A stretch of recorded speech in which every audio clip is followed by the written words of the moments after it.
Hey guys, this is the Ekron Writer here, welcoming you to the final installment of my Mortal Kombat fanfiction chronology series, Final Kombat, based on Mortal Kombat Armageddon. And just like Mortal Kombat Vengeance, based on Deadly Alliance, this was one of the hardest fanfictions I have to ever make. But I was so eager to end the series, because Mortal Kombat 1 was on the way, and I just wanted to get the classic timeline over with, as well as the whole series. I'm not planning on doing any NetherRealm games because they were a part of Ico's dystopian future. So, this was just a huge relief by the time I got it done, as well as starting it, because this was supposed to be the final installment of the series, but due to fan demand and Midway about to go through bankruptcy, they just had to continue the series with the DC content and Forge NetherRealm Studios and all of that.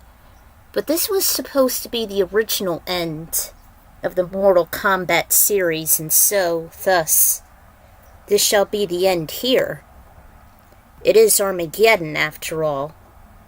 So, let's get this thing going. Alright, Final Kombat.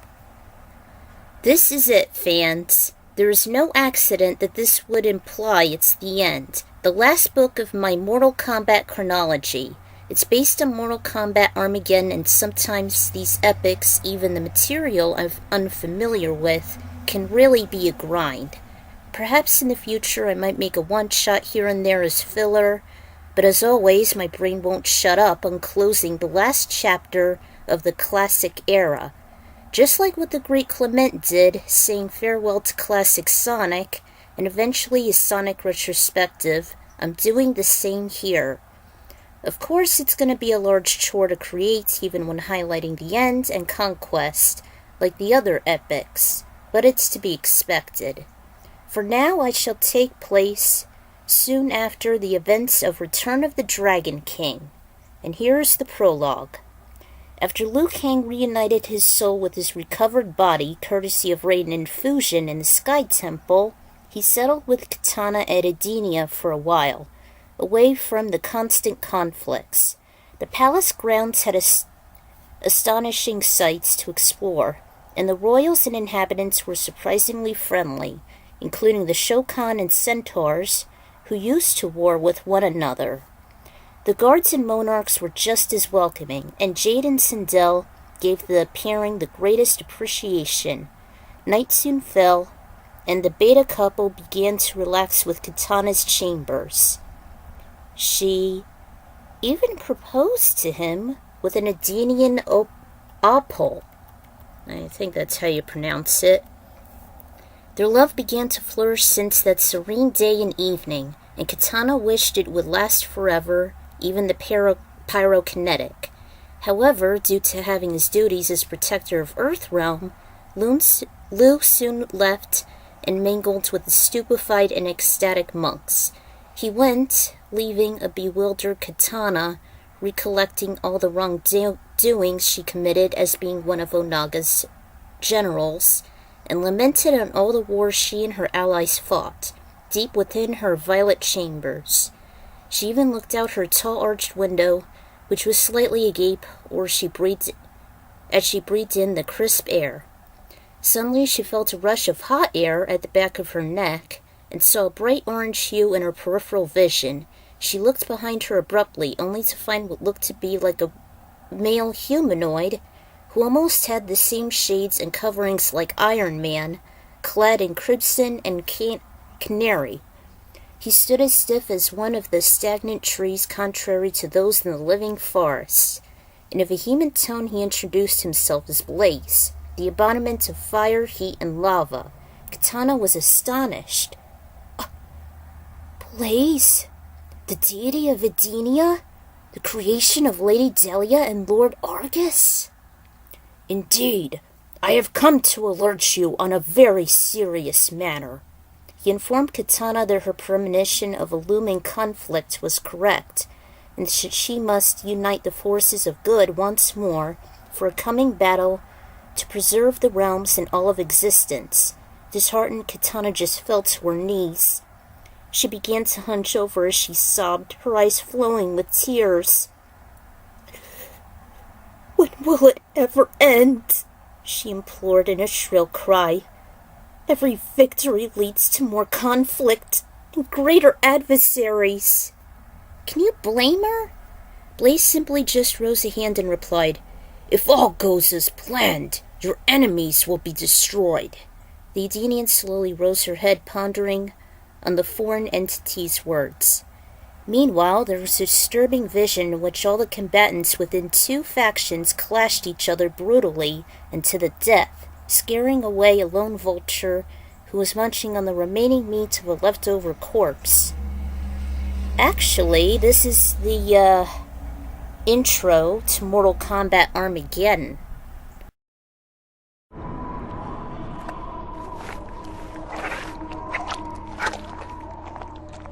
There have been many powerful warriors throughout the millennia.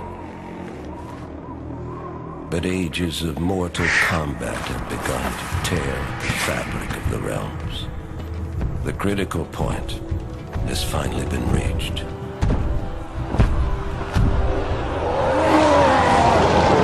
It was foreseen that combatants would one day grow too powerful and too numerous. If left unchecked, their intensifying combat would weaken and shatter the realms and bring about the apocalypse.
The Elder Gods demanded a safeguard put in place to avoid total destruction.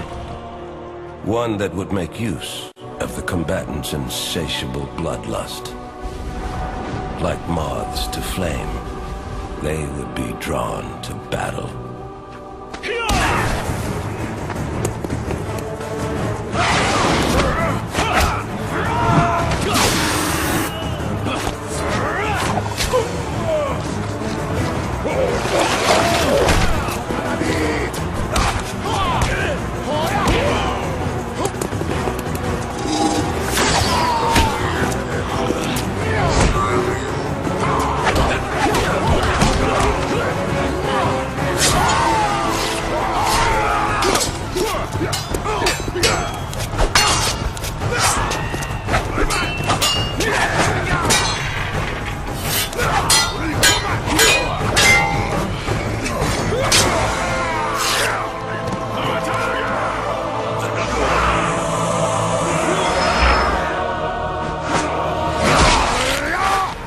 At the apex of destruction,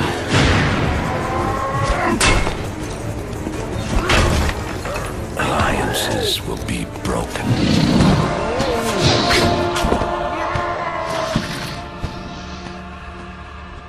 And old hatreds will be revived.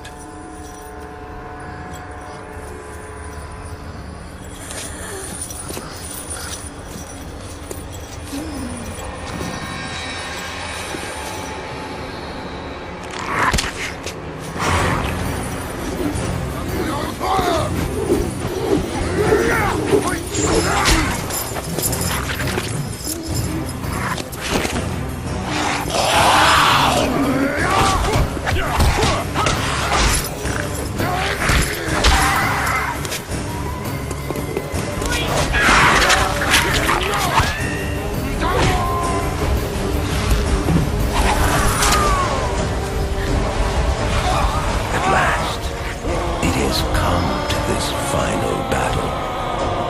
Armageddon has begun.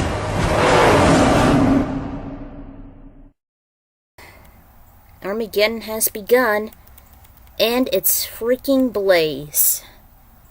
That lethal battle faded in light as that vision played out inside Raiden's mind, similar to the reboot, filling him with dread and panic, almost amongst other negative emotions. After he calmed from what seemed to be a night terror, he looked down at his amulet after he held his head, and his vision cleared. It was beginning to show cracks on the fragile gray-blue surface. Master Raiden? From behind, Liu Kang witnessed his mentor in distress. The Thunder God turned to see his most promising disciple, though he wasn't relieved. Oh, Liu Kang! I followed the sudden booms of thunder and erratic bolts of lightning emanating from the temple. Are you hurt? No. But I have grown despondent over this vision I had. His eyes perked up. Vision?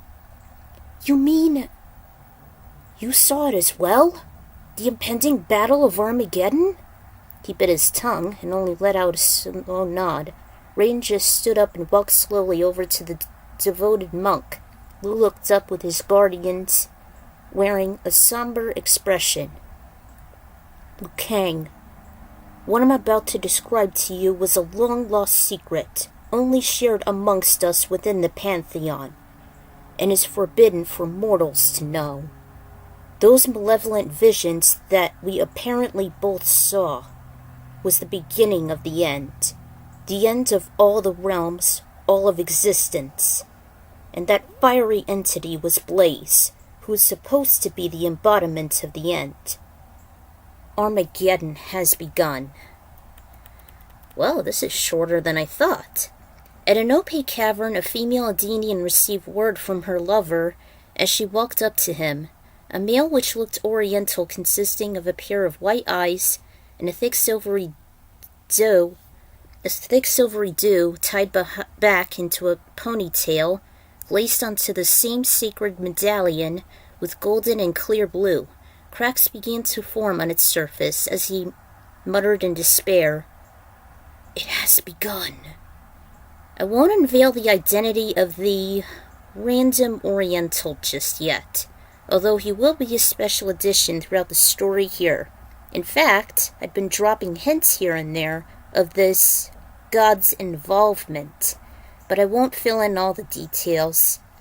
I can't seem to find the transcript of the opening dialogue, so unfortunately I had to do this all by myself, muffled and otherwise. It sucks I need to mimic as much as possible, especially the fight scenes, which seemed contrary to the roster I have. If you guys have read my previous epics, you would see the difference. Songs here would include the intro, overture, the MK Immortals. Only 3 people received disturbing visions in the end. The rest shall fall into place later on. So, maybe I'll stop here for now. I'll continue Chapter 1 shortly. Until then, this is the Ecron Writer signing out, and I'll see you guys later. And feast your ears on this.